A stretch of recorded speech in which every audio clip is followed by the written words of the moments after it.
The strangest part wasn't that the Americans captured them. It was that the Americans already seemed to know them.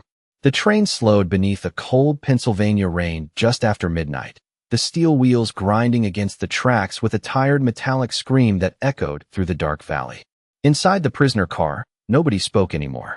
The German soldiers sat shoulder to shoulder beneath dim yellow bulbs, their wet wool coats steaming faintly in the stale air. Lucas Weber kept his eyes on the small window beside him, watching blurred lights slide past through the rain. America was not supposed to look like this. The station outside was small, quiet, almost ordinary.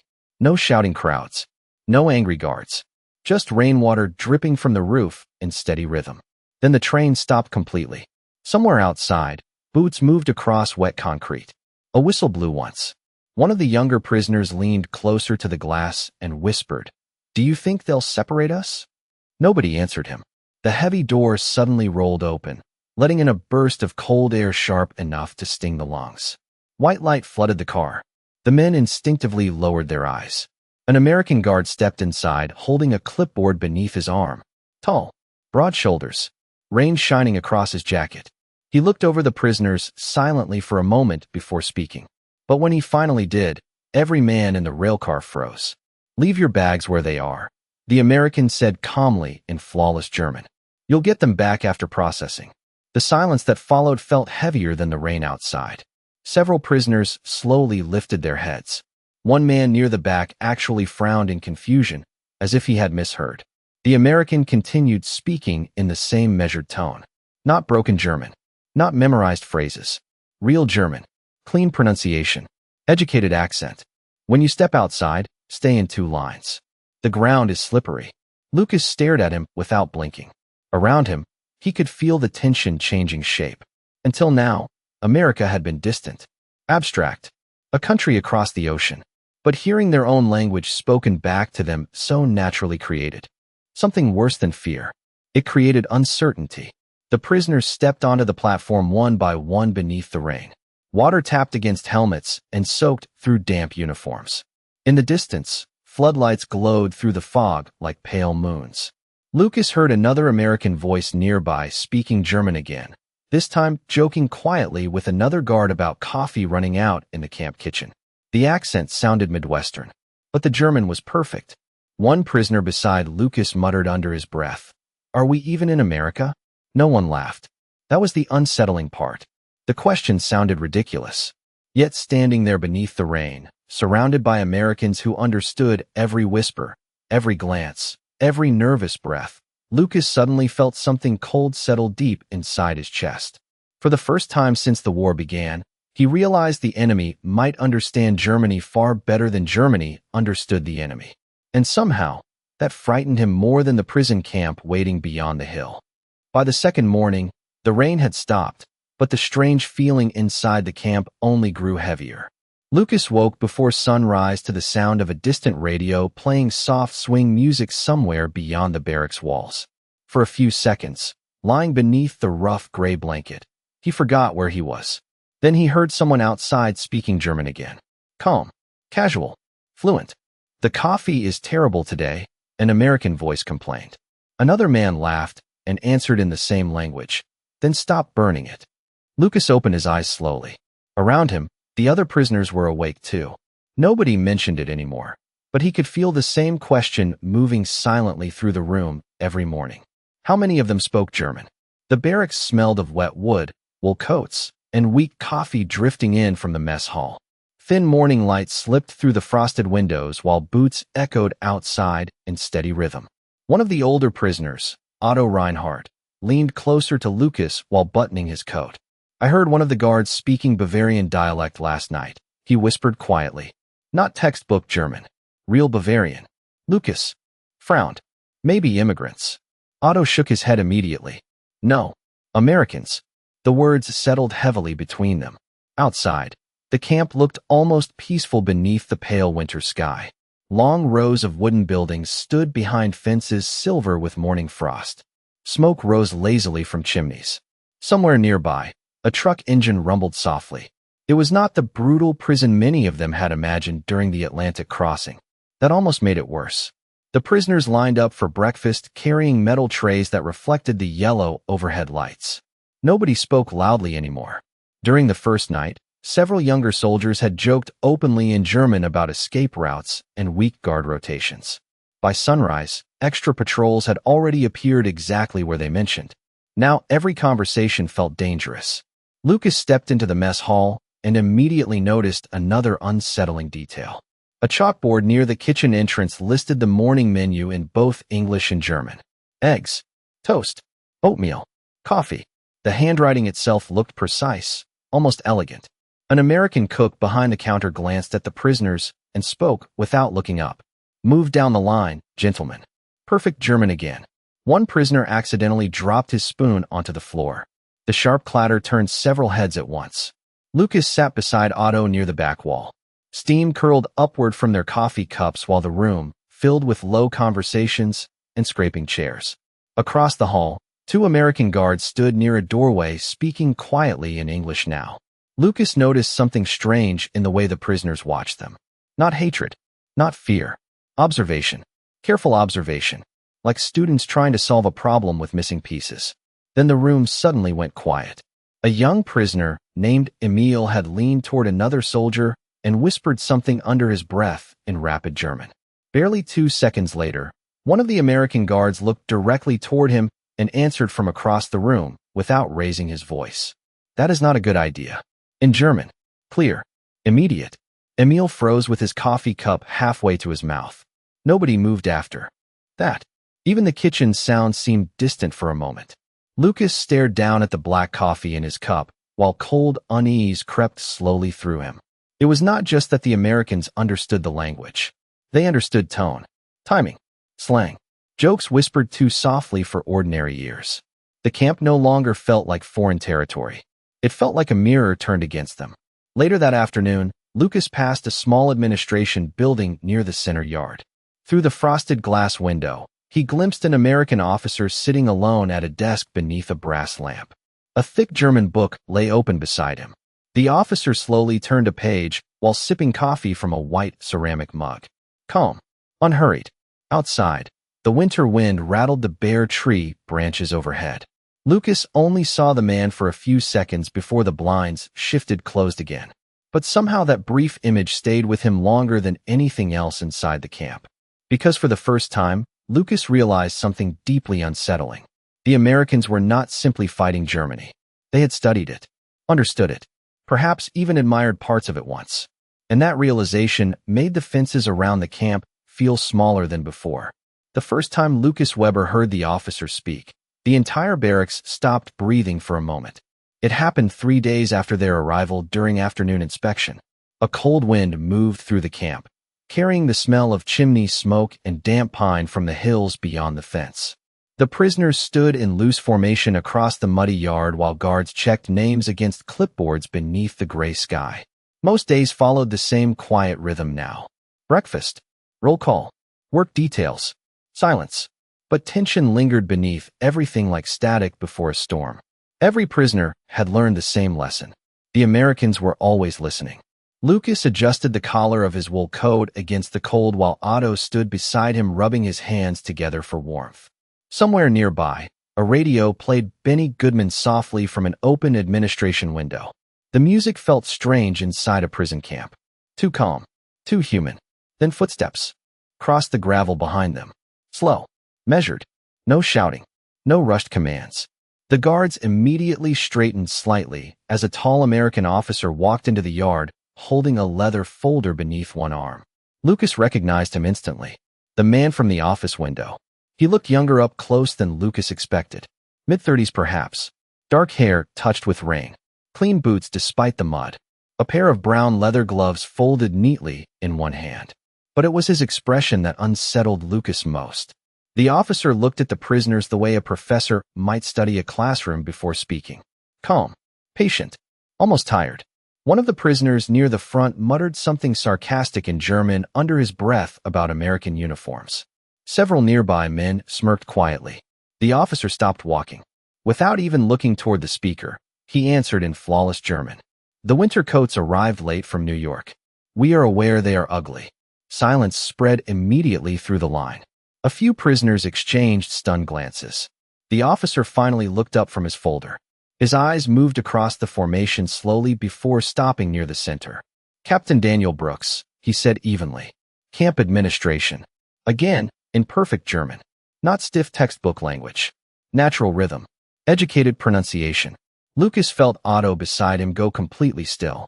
Captain Brooks continued speaking while the wind stirred the edges of his coat. "You will follow camp regulations. You will receive food, medical care, male privileges, and work assignments according to policy. If you have complaints, file them properly. If you attempt foolishness, you will only make your own lives harder." His voice never rose. That somehow made the words carry more weight. One prisoner finally spoke up from the back line. "Young. Nervous.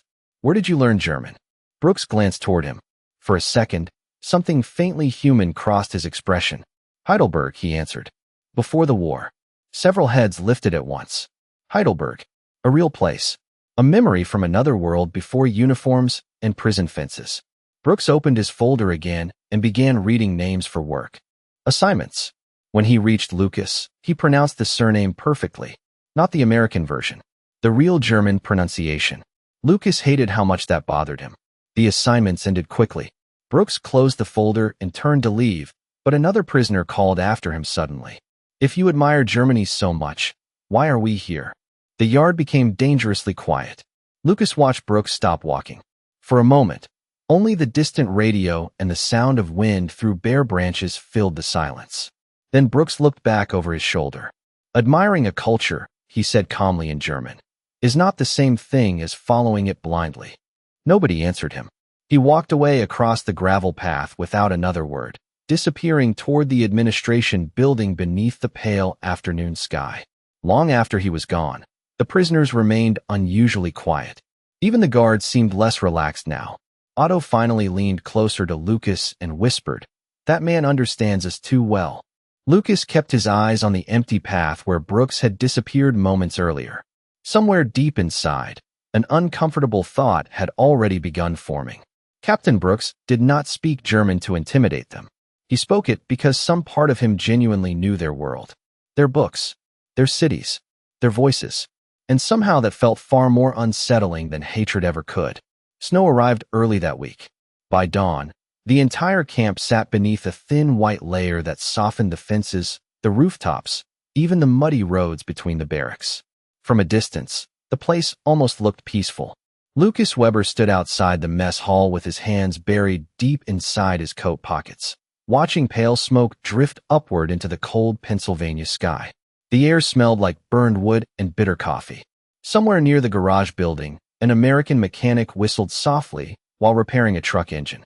Life inside the camp moved with strange calmness now, and that calmness unsettled many of the prisoners more than shouting ever could. The rumors about Captain Brooks had spread quickly through every barracks. Some men believed he had been a university professor before the war. Others claimed he worked in intelligence long before Germany surrendered prisoners to the Americans. One prisoner insisted Brooks had lived in Munich for years. Another swore he could identify a man's hometown simply from hearing two sentences. The stories kept growing because nobody understood where the truth ended. That afternoon, the prisoners gathered inside the recreation hall while snow tapped softly against the windows. A chess tournament had been organized to keep men occupied during the weather delay. Long wooden tables filled the room beneath hanging yellow lights. Cigarette smoke drifted lazily toward the ceiling while conversation stayed low and careful. Lucas sat beside Otto near the back wall holding a warm metal cup between his hands. Across the room, a prisoner named Karl Brenner leaned back in his chair with a smug expression stretched across his face. Karl had been an artillery officer before capture. Loud, proud. The kind of man who treated every conversation like a competition he intended to win. "I still say the Americans are pretending," Karl muttered loudly enough for several nearby prisoners to hear. "No foreigner learns German that perfectly." Otto glanced toward him carefully. "You heard Brooks yourself." Karl scoffed. "Berlin German. Clean classroom accent. Easy." He leaned closer now, lowering his voice with a grin. "I grew up outside Hamburg. Deep countryside. Let us see how much the Americans understand that." Several prisoners exchanged uncertain looks. Lucas already disliked where the conversation was heading. A few minutes later, the recreation hall doors opened quietly. Captain Brooks stepped inside, carrying a stack of paperwork beneath one arm. Snowflakes melted slowly across the shoulders of his dark coat. The room immediately shifted. Conversations softened. Chairs stopped scraping. Brooks nodded politely toward the guards near the entrance before crossing toward an empty desk near the far wall. He seemed completely uninterested in the prisoners around him. That only encouraged Carl more. The German soldier leaned back in his chair and began speaking loudly in a thick northern dialect so heavy that even Lucas struggled to catch every word. Carl mocked the camp food first, then the weather, then American coffee. A few nervous laughs appeared around the table. Carl smirked wider after each sentence, clearly enjoying himself. Brooks continued sorting papers without reacting. Carl finally delivered the line he thought would humiliate the Americans completely. At least back home, he said in rough dialect, people know how to make coffee that does not taste like boiled socks. Several prisoners chuckled under their breath. Then Brooks calmly looked up from his paperwork. That depends, he answered in the exact same northern dialect, flawless down to the smallest regional inflection, on whether the person making it actually knows what coffee is supposed to taste like. The room froze. Completely. Even Carl stopped smiling. Brooks continued in the same dialect without hesitation. And if your mother brewed it the way you describe, then I suspect your village had bigger problems than the weather. A few prisoners accidentally laughed before quickly going silent again. Carl stared at him speechless. Lucas watched something unfamiliar move across the room at that moment. Not fear. Not humiliation. Something quieter. The sudden realization that the distance between enemy and prisoner had become dangerously small. Brooks returned calmly to his paperwork as if nothing unusual had happened. No victory. No arrogance. Just silence and the faint scratching of a pen against paper while snow drifted beyond the windows. Lucas lowered his eyes slowly toward the steam rising from his cup. Until now, many prisoners still believed language gave them a private corner inside the camp, a place the Americans could never fully enter. But that illusion disappeared the moment Captain Brooks answered Carl in the voice of his own hometown. The storm lasted 2 days. Snow covered the roads beyond the camp fences until even the guard towers looked softened beneath the white silence. Inside the barracks, men spent long hours sitting near the iron stove listening to the wind move across the rooftops. Some played cards. Others stared through the frosted windows without speaking. Lucas Weber had begun, noticing something strange about captivity. The longer the shouting disappeared, the louder a man's own thoughts became. On the second evening of the storm, the temperature dropped sharply after sunset. Ice formed along the corners of the windows while the old wooden walls creaked under the pressure of the cold. The prisoners lined up for dinner wearing heavy coats and scarves wrapped tightly around their necks. Their boots tracked melted snow across the mess hall floor. Steam drifted upward from large metal containers behind the serving line, carrying the smell of soup and black coffee through the room. Lucas sat beside Otto again, near the back wall beneath a dim hanging light. Around them, conversation stayed low and cautious as usual. Since the incident with Carl and Captain Brooks, fewer men tested the Americans openly now. The camp had changed in subtle ways. Nobody said it directly, but many prisoners no longer looked at the guards with simple hatred. Confusion had entered the space where certainty once lived. Halfway through the meal, an older prisoner named Friedrich suddenly began coughing hard into his sleeve. Lucas recognized him immediately. Friedrich had once been a schoolteacher from Cologne before the war. Quiet man, thin shoulders, gray hair always neatly combed even inside the camp. Over the past week, his cough had grown worse in the cold weather. At first, nobody reacted. Men were always coughing during winter. But then Friedrich tried to stand and nearly collapsed beside the table. Several trays rattled loudly against the floor. The room went silent almost instantly. Friedrich gripped the edge of the table with trembling hands while his breathing turned shallow and uneven. One guard near the entrance immediately stepped forward, but before he could speak, another voice reached across the hall in calm German. Clear some space for him. Captain Brooks had entered unnoticed. Snow still clung to the shoulders of his dark coat, while a folder rested beneath one arm. He crossed the room quickly without panic, kneeling beside Friedrich as the old man struggled to breathe. Brooks removed his leather gloves calmly and placed one hand against Friedrich's shoulder. "Easy now," he said quietly in German. "You are all right." The words were simple, but Lucas noticed something unsettling again.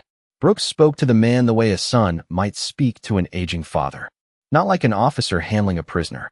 A medic arrived moments later carrying a small canvas bag.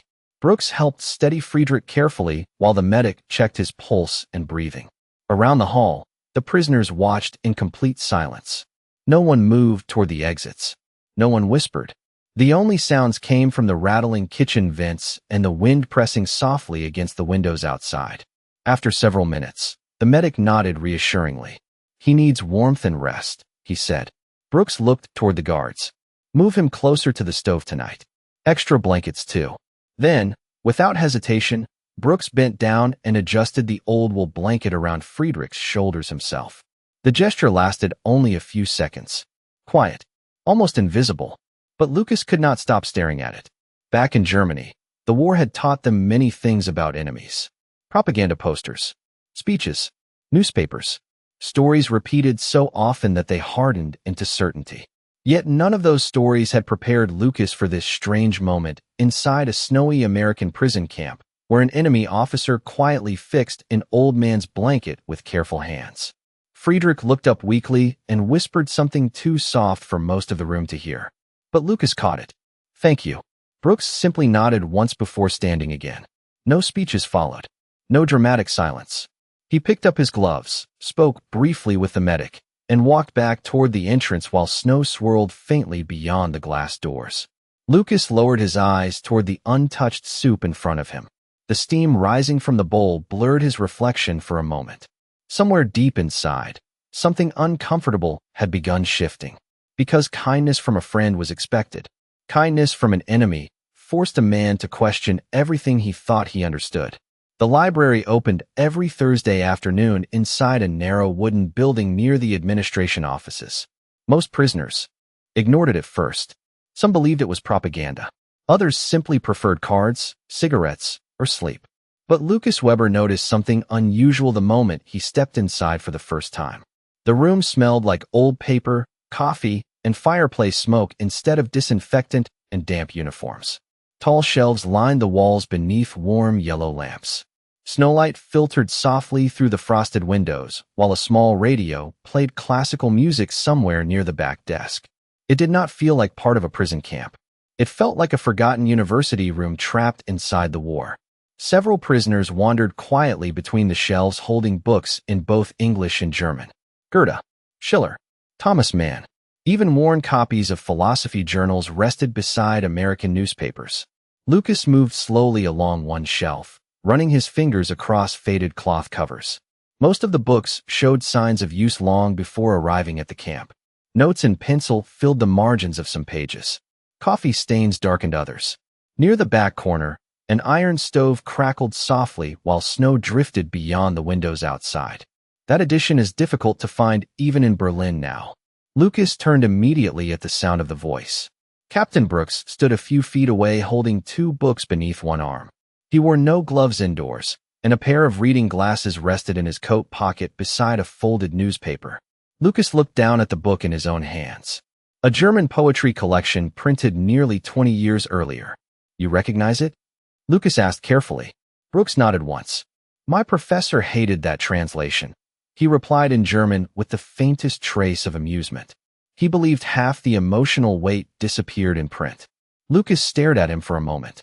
This was not how conversations with enemy officers were supposed to feel. Brooks stepped closer to place several returned books onto a nearby shelf. "You studied literature before the war," he said calmly. It was not a question. Lucas frowned slightly. "How do you know that?" Brooks adjusted one of the books neatly against the shelf edge. "You pause before opening damaged books," he answered. "Most soldiers do not." The simplicity of the observation unsettled Lucas more than interrogation ever could. Across the room, another prisoner laughed quietly over a chess game while pages turned softly in the silence. The atmosphere inside the library carried an almost dangerous calmness, like stepping briefly outside the war itself. Lucas finally asked the question that had been following him for weeks. Why build a library for prisoners? Brooks leaned lightly against the shelf beside the stove.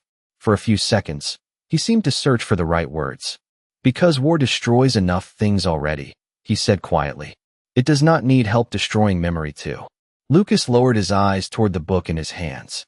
Somewhere outside, the wind pushed snow gently against the glass windows. Brooks continued speaking after a moment. Most Americans will never understand Germany beyond uniforms and headlines, he said. That is unfortunate. Lucas looked back at him carefully now. And what do you understand? Brooks studied the fire for a second before answering. I understand that a country is more than the men who lead it. The room grew still around them.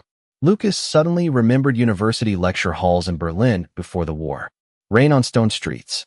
Students arguing over philosophy in crowded cafes. Entire pieces of himself that had disappeared beneath years of marching orders and survival. Brooks picked up another returned book from the desk nearby.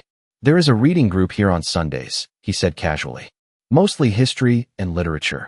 Lucas almost laughed at the absurdity of the sentence. German prisoners discussing literature with American guards inside a camp surrounded by fences and snow. Yet somehow nothing about Brooks sounded mocking. He genuinely meant it. Before leaving, Brooks glanced once more toward the shelves lining the walls. A language can survive almost anything, he said softly. The difficult part is making sure humanity survives with it.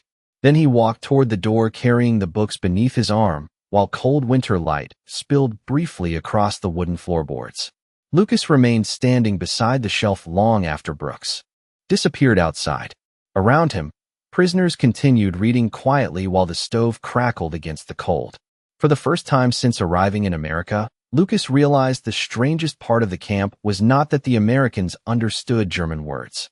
It was that some of them seemed to understand the German soul better than the soldiers who claimed to defend it. Winter settled deeper across the camp by January. The snowbanks along the fences had hardened into gray ice, and every breath outside turned instantly into pale clouds drifting through the morning air. Lucas Weber had stopped counting the days since arriving in America. Time inside the camp no longer moved in clear lines. It moved through routines, roll calls, coffee cups, the sound of boots across frozen gravel before sunrise. Yet something inside him had begun changing quietly, almost without permission. He noticed it most during conversations with the other prisoners. The certainty that once filled the barracks had started fading. Men still spoke about Germany, about victory, about politics, and speeches they once repeated proudly. But now those conversations often ended in silence instead of agreement. The war felt farther away here, and distance had a dangerous effect on memory. One afternoon, Lucas sat near the stove reading an old newspaper from Chicago while snow tapped lightly against the windows. Otto rested nearby, cleaning his glasses with a cloth handkerchief.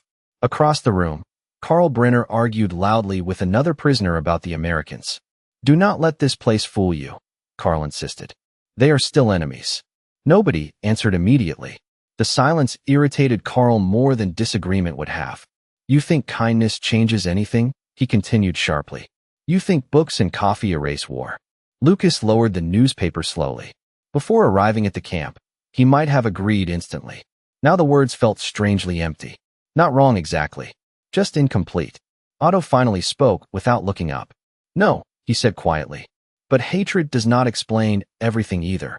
Karl scoffed and stood abruptly, muttering under his breath before walking outside into the cold. The barracks grew quiet again except for the crackling stove. Lucas stared down at the newspaper in his hands without reading a single word. He remembered Berlin during the early years of the war. The speeches, the marching crowds, the certainty in everyone's voices. Back then, doubt felt dangerous. Simplicity felt safer. The world had been divided clearly into enemies and patriots, strength and weakness, loyalty and betrayal.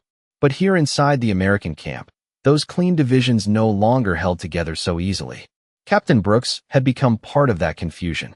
Lucas saw him often now around the campgrounds carrying folders beneath one arm or speaking calmly with guards outside the administration building. Brooks never acted superior toward the prisoners. He never tried to win arguments or humiliate anyone. Somehow that restraint carried more weight than authority itself.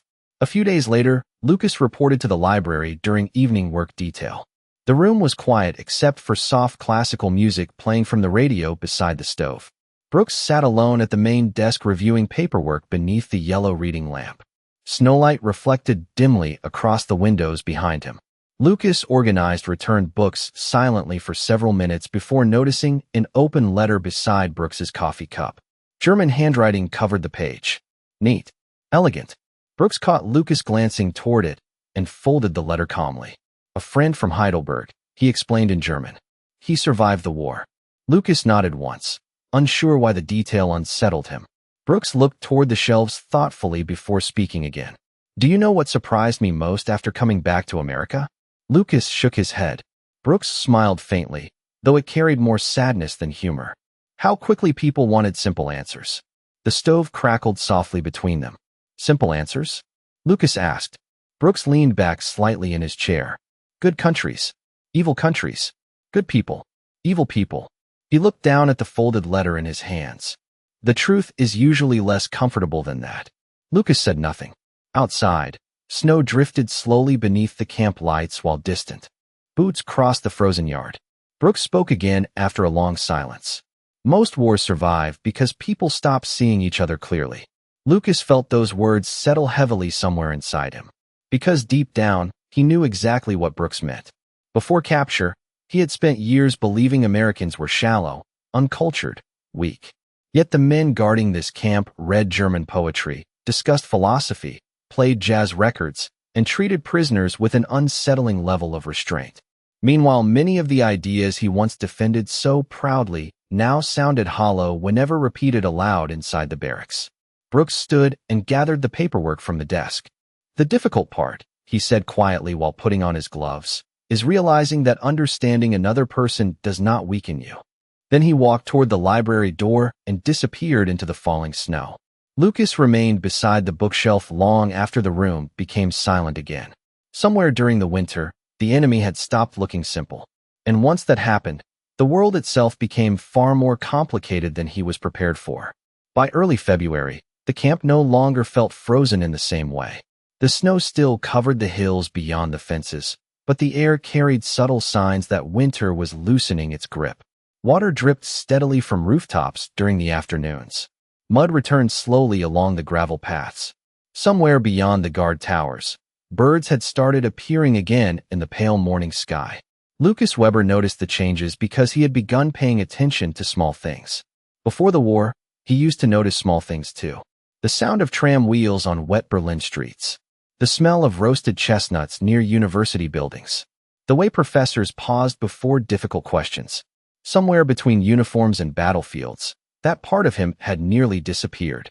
Yet inside the American camp, fragments of it were returning quietly. One afternoon, the prisoners were ordered to report to the administration hall in small groups. Nobody knew why at first. Rumors spread quickly through the barracks. Transfer lists. Interrogations. News from Europe. The uncertainty moved through the camp like cold wind. Lucas waited beside Otto near the entrance while prisoners shuffled slowly across the wooden floorboards inside the hall. American clerks sat behind folding tables stacked with papers, envelopes, and small personal belongings sealed in canvas bags. A guard called names calmly from a clipboard while men stepped forward one at a time. The atmosphere felt strangely formal, quiet, respectful, like a train station instead of a prison office. When Friedrich's name was called, the older man walked carefully toward the front table, still wrapped in his heavy scarf. Lucas watched one of the American clerks hand him a small package tied neatly with string. Friedrich opened it slowly with trembling hands. Inside rested a silver pocket watch and several old family photographs. The old man stared at them silently for several seconds before lowering himself into a chair nearby. His eyes never left the photographs. Around the room, similar scenes unfolded quietly. Wallets returned. Letters. Wedding rings. Small personal objects carried across an ocean and somehow preserved through months of war. Lucas had not expected any of it. Neither had the others. Most prisoners assumed such things disappeared forever once captured. Then Lucas heard his own name called. He stepped forward toward the final desk near the windows where Captain Brooks sat reviewing paperwork beneath the afternoon light. Brooks looked up briefly as Lucas approached. Weber, he said calmly in German. Please verify the contents before signing. Lucas nodded and opened the canvas bag placed before him. Inside lay several items wrapped carefully in brown paper. His fingers stopped instantly when he saw the small leather notebook resting at the bottom. He had forgotten it even existed. The notebook had traveled with him since university. Notes from literature lectures, fragments of poems, half-finished translations, pieces of a life before the war swallowed everything else. Lucas picked it up slowly, turning the worn cover in his hands. He noticed immediately that someone had repaired the loose binding with fresh thread. Clean work. Careful work. The spine was damaged during transport, Brooks explained quietly while signing another document. One of the clerks fixed it. Lucas looked up at him. Why? Brooks paused briefly before answering. Because it belonged to you. Such a simple sentence should not have carried so much weight. Yet Lucas suddenly found himself unable to respond. Around them, chairs scraped softly against the floor while papers rustled beneath the low hum of conversation. Outside the windows, melted snow dripped steadily from the roof into muddy puddles below. Brooks slid another item across the table. A fountain pen wrapped carefully in cloth. This too. Lucas stared at the pen for a moment before speaking quietly. Most armies would not bother returning these things. Brooks leaned back slightly in his chair. Perhaps that is part of the problem, he said. Lucas frowned faintly. What do you mean? Brooks folded his reading glasses slowly before answering. Wars become easier when people stop seeing each other as human beings with memories attached to them. The room fell strangely quiet around those words. Lucas lowered his eyes toward the notebook in his hands. For years, everything around him had encouraged the opposite idea. Nations reduced to symbols. Enemies reduced to slogans. Individual lives buried beneath flags and speeches. Yet here sat an American officer making certain prisoners received back their family photographs and damaged notebooks because, in his eyes, those things still mattered.